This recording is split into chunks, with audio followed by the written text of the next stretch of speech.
Tonton video ini sampai selesai agar Anda tidak gagal paham.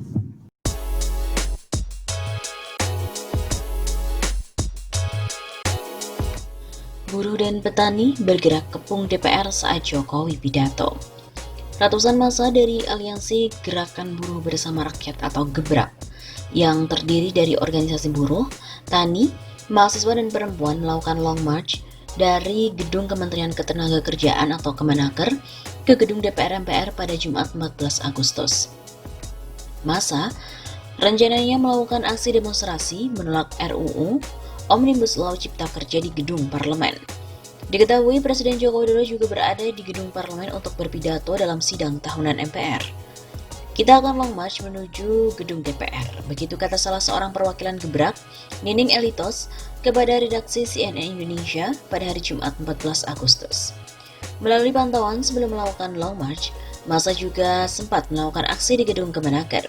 Namun pukul 1 waktu Indonesia Barat, mereka mulai bertolak menuju Gedung DPR. Aksi long march ini sempat dihadang oleh aparat kepolisian. Setelah proses negosiasi, beberapa saat mereka pun kembali melanjutkan perjalanan dengan kawalan aparat. Polda Metro Jaya sebelumnya melarang aksi demonstrasi di depan gedung MPR DPR pada hari itu, Jumat 14 Agustus. Larangan itu karena ada agenda sidang tahunan MPR dan pidato kenegaraan Presiden dalam rangka HUT RI ke-75 di dalam gedung. Bahwa karena adanya pidato kenegaraan dan sidang tahunan di gedung DPR MPR, di depan tidak boleh dilakukan sama sekali demo. Di depan gedung DPR MPR, begitu kata Kabid Humas Polda Metro Jaya Kombes Yusri Yunus saat dihubungi oleh redaksi pada hari Jumat 14 Agustus. Yusri juga mengatakan ada sekitar 6.300 personel gabungan dari Polda, Polres, TNI dan pemerintah daerah yang diturunkan untuk mengawal agenda sidang tahunan dan pidato kenegaraan itu. Jika nanti akan ada aksi demonstrasi, katanya personel akan mengerahkan massa agar tidak melakukan aksi di depan gedung DPR MPR.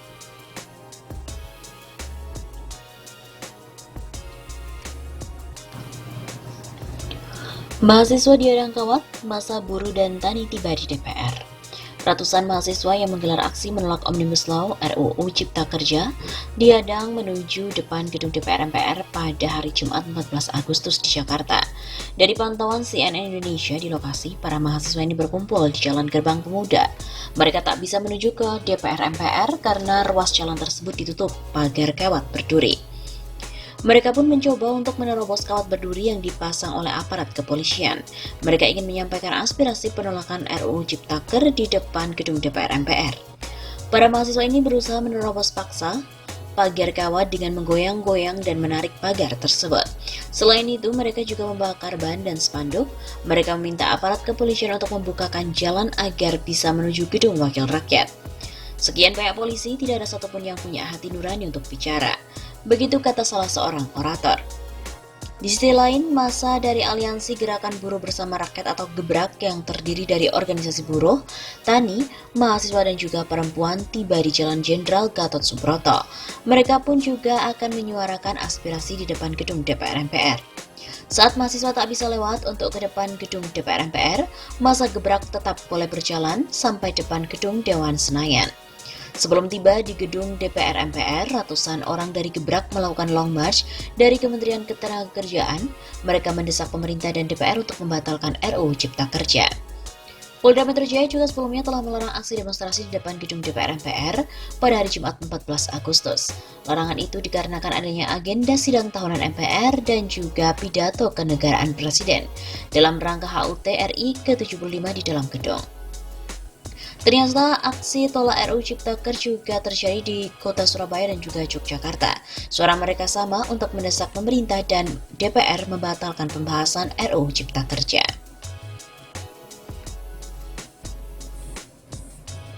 Massa yang menolak RUU Cipta Kerja menyebut bahwa Jokowi ini perangi rakyat sendiri. Ratusan orang dari berbagai elemen yang tergabung dalam Aliansi Rakyat Bergerak ARB Yogyakarta kembali menggelar aksi menolak rancangan Undang-Undang Cipta Kerja di Jalan Kejayaan Yogyakarta pada hari Jumat 14 Agustus. Massa aksi mayoritas mengenakan pakaian warna hitam duduk di tengah jalan membentuk formasi setengah lingkaran besar. Mereka tetap menjaga jarak dan mengenakan masker sembari membawa poster-poster dengan berbagai tuntutan yang intinya adalah menolak RUU Ciptaker. Salah seorang orator mengatakan pemerintahan Joko Widodo tak sedang memerangi pandemi virus corona, melainkan memerangi rakyatnya sendiri. Ia pun menyebut rakyat tak bisa lagi menggantungkan harapan pada elit-elit di parlemen maupun di pemerintahan untuk memperjuangkan aspirasi mereka. Bahkan termasuk elit-elit serikat buruh yang pada akhirnya hanya mencari kepentingan. Sementara untuk Humas ARB Yogyakarta, Lucy juga mengatakan pihaknya sudah berkali-kali menyampaikan aspirasi dengan berbagai cara, mulai dari jalur audiensi dengan pihak terkait, namun hasilnya hanya omong kosong belaka. Menurutnya, berkaca dari pengalaman tersebut, maka aksi kejayaan memanggil menjadi sebuah alternatif berpolitik yang selama ini tak disediakan oleh negara. Selama ini ruang-ruang politik dibatasi dengan kotak-kotak pemilu. Kami hadir untuk menyediakan ruang-ruang politik baru, yakni politik di jalanan sehingga semua masyarakatnya ingin terlibat, maka mereka juga dapat terlibat. Dalam aksi tersebut ada 7 poin yang disuarakan oleh ARB, di antaranya gagalkan Omnibus Law Cipta Kerja, berikan jaminan kesehatan, ketersediaan pangan, pekerjaan dan upah layak saat pandemi, dan gratiskan UKT 2 semester selama pandemi. Selain itu, ARB juga menyerukan solidaritas untuk menolak tambang pasir besi di Kulon Progo, menolak rencana pembangunan bendungan bener, serta menghentikan semua proyek infrastruktur yang menggusur rakyat.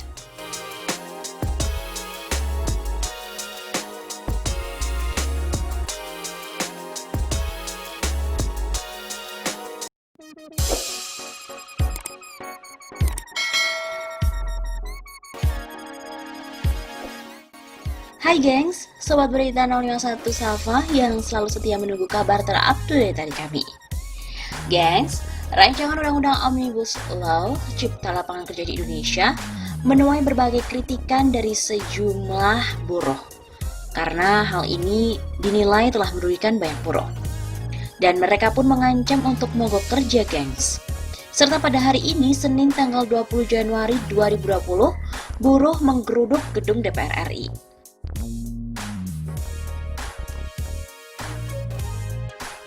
Diberitakan pada hari ini terjadi hujan, massa buruh yang tolak Omnibus Law tetap bertahan di depan gedung DPR.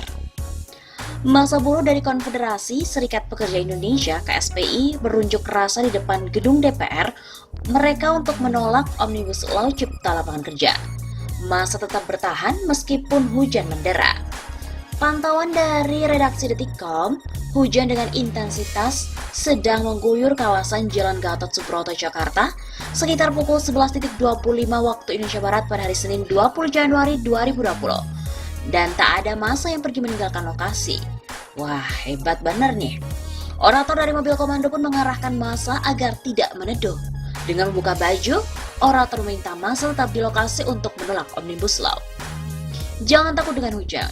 Kita harus menegakkan keadilan untuk buruh Indonesia, kata orator di atas mobil komando. Orator pun juga menyemangati massa.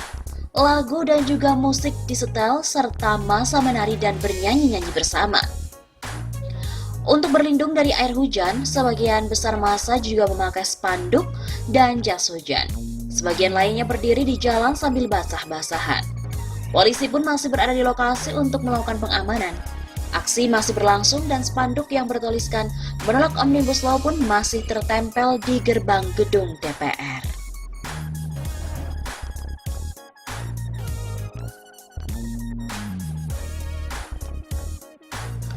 Selain itu, gengs, KSPI juga menilai bahwa Omnibus Law cilaka, nama dan substansinya manipulatif. Konfederasi Serikat Pekerja Indonesia atau KSPI menilai Presiden Joko Widodo ini salah langkah dengan mengajukan rancangan Undang-Undang Omnibus Law Cipta Lapangan Kerja di Indonesia.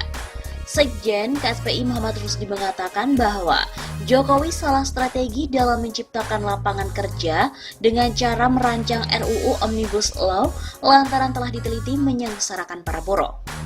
Jadi sekali lagi, salah strategi Pak Jokowi kalau memang melalui Omnibus Law. Ini manipulatif dari namanya dan substansinya. Kemudian ingin menciptakan lapangan kerja. Ucap Rusdi di kantor LBH Pusat Jakarta pada hari Sabtu 18 Januari yang lalu. Hal itu yang ada adalah nasib buruh pun semakin terpuruk. Nasib buruh semakin tertindas yang terjadi, dan terakhir ini adalah investasi seperti apa yang mau diundang oleh Pak Jokowi. Terbukti yang masuk ke Indonesia adalah investasi dari Cina kan? Tambahnya, menurutnya, seharusnya Jokowi meniru langkah strategis dari negara-negara sahabat, sehingga investasi di Indonesia banyak diminati dan para buruh pun bisa bekerja secara maksimal. Kemudian strategi kedua adalah menurut Modi, sebuah lembaga investasi internasional yang menyatakan bahwasanya bukan upah buruh yang telah menyebabkan investasi lebih memilih Malaysia, Thailand dan juga Vietnam dibandingkan Indonesia. Jelasnya, saat ini saat terjadi perang dagang di antara China dan Amerika Serikat, katanya Indonesia telah gagal mengambil untung untuk menarik investor. Nyatanya bukan soal upah. Lanjutnya, investor lebih memilih Malaysia, Thailand dan Vietnam karena faktor China. Mereka memilih itu dikarenakan ada kesamaan ekspor dengan China, bukan karena upah buruhnya, pungkasnya.